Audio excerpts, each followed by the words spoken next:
Hello my beautiful world, welcome to Havisha vlogs. అందరూ ఎలా ఉన్నారు? నేనైతే చాలా బాగున్నాను.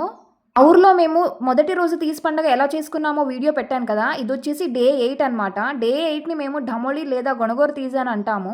ఏంటక్క డైరెక్ట్గా డే 1 నుంచి డే 8కి వెళ్ళిపోయావు అని అనుకుంటున్నారా? మధ్యలో 6 డేస్ అయితే ఏమి ఉండదండి. మనం నారు పోసుకున్నాం కదా, ఆ నారులో రోజు 3 పూటలు అయితే పెళ్లి కాని అమ్మాయిలు అయితే నీళ్ళు పోస్తారు. అలాగే ఉంటుంది. తర్వాత డే 8 అండ్ 9 అయితే గ్రాండ్గా చేసుకుంటాము.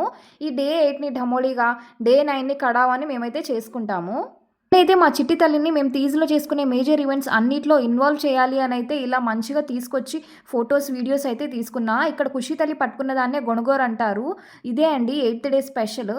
నేను 8థ్ డే డీటెయిల్డ్‌గా ఏం చేస్తాము, ఎలా చేస్తాము అనేది ఒక వీడియో అయితే చేస్తాను. ఖచ్చితంగా చూడండి. ఆ తర్వాత ఖుషి తల్లి చూడండి మంచిగా డాన్స్ వేస్తుంది. నా వీడియోస్ గనక మీకు నచ్చినట్టయితే ప్లీజ్ సబ్స్క్రైబ్ చేసుకోవడం మర్చిపోవద్దు. Thank you for watching.